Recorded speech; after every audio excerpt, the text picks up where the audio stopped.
Şeffaf Mutfak'tan herkese yeniden merhabalar. Bu enfes kurabiyeleri iki farklı şekilde yapacağız. Yediğiniz en iyi kurabiye olabilir. Çikolata sevenler ekran başına. Kurabiyemizi hazırlamak için 60 gram kadar tereyağına ihtiyacımız var. 3 paket 80 gramlık yaklaşık 240 gram kadar bitter çikolata kullandım.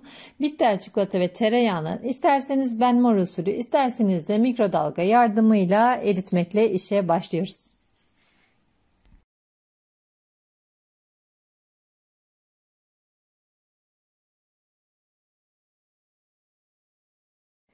Şekeri karıştırma kabıma alıyorum. 100 gram esmer şeker, 50 gram da beyaz şeker kullandım. Bunların bardak ve kaşık ölçülerini açıklamalar kısmında bulabilirsiniz. Eğer esmer şeker yoksa beyaz şeker de kullanabilirsiniz. Beyaz şeker biraz daha sakızımsı bir kıvam verirken esmer şeker daha böyle kıtır kıtır bir kıvam verecektir. Tuzunu, 2 adet yumurtasını ve bir de şekerli vanilini içine ilave ettim. Şu kıvama gelene kadar, şeker içinde eriyene kadar çırpıyorum.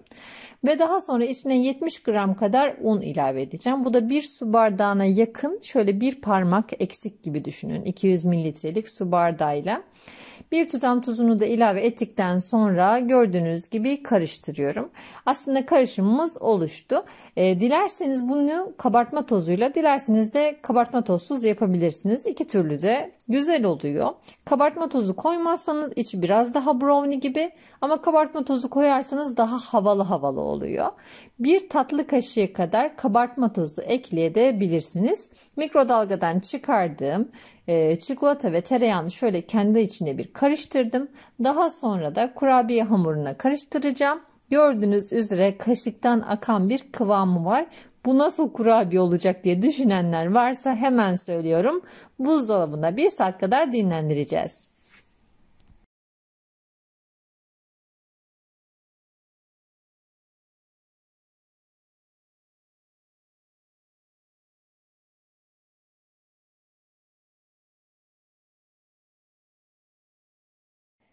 Dışı böyle kıtır kıtır çıtır çıtır, içi de yumuşak, nemli.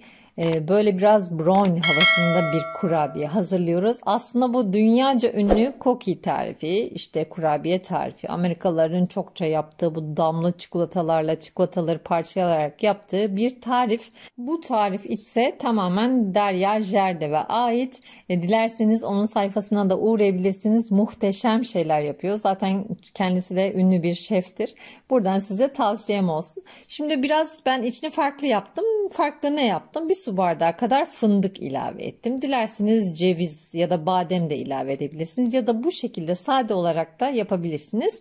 Bir de çatlak kurabiye efekti vermek için bir tepsisini sade, bir tepsisini de pudra şekerine bulayarak hazırladım.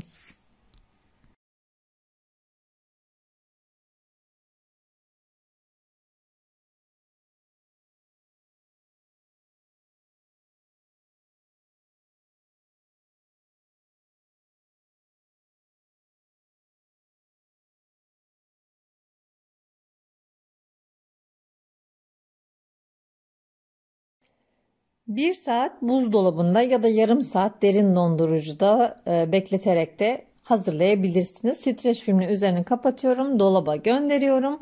Bir saat sonraki hali tam da bu şekilde oluyor. Bir dondurma kepçesinden ya da 2 tane kaşık yardımıyla böyle bir tepsiye alelade şöyle biraz bombeli olacak şekilde aralıklarla yerleştirebilirsiniz. Açıkçası ben çok beğendiğim için bir gün sonra aynı kurabiye tarifini bir kez daha yaptım. Bu sefer birbirlerine daha yakın koydum ve aynı ölçülerle bir tepsiyi tamamen doldurdum. Burada size gösterebilmek için bir tepsisini pudra şekerine bulamadan bir tepsisini de bulayarak çatlak efekti vererek pişireceğim. Her ikisini de yakın çekimle göstermeye çalışacağım. Şimdi kurabiyelerim bu şekilde olmalı. Bu kıvamı 180 derecede fansız fırında, yani alt üst ayarda, gördüğünüz gibi muhteşem kabarıyorlar. Böyle çok güzel yayılıyorlar. Şimdi gelelim çatlak yaptığım kurabiyelere de. Onları da aynı şekilde derin dondurucuda beklettiğim hamuru biraz elimde yuvarladım. Daha sonra da böyle pudra şekerine bandırıyorum.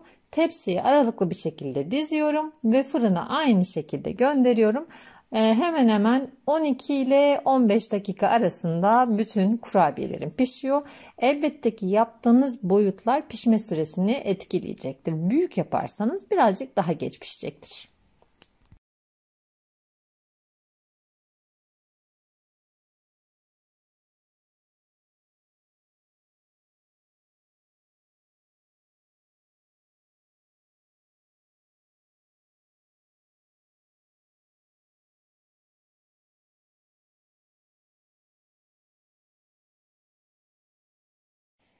Bu kurabiyelerin bir güzel özelliği de eğer şayet şansınız varsa ertesi güne kalırsa çok daha güzel olması. Bunları böyle bir kurabiye kalıbına doldurabilirsiniz. Hava almayacak cam bir kavanoza doldurabilirsiniz.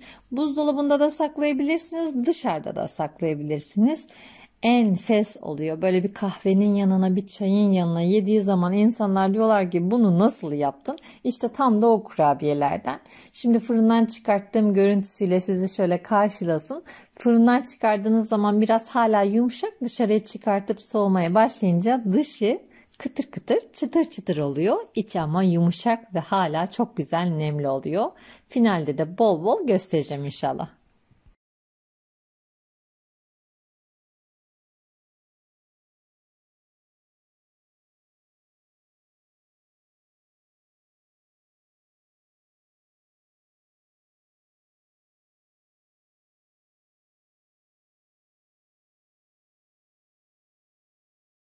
Gördüğünüz gibi dışı birazcık böyle sert çıtırtılı bir kabuk tutmuş ama içini göstereceğim şöyle. Bakın bu kabartma tozlu. Ertesi gün yaptım. İçini görüyorsunuz, kekimsi ve yumuşak bir kıvamı var.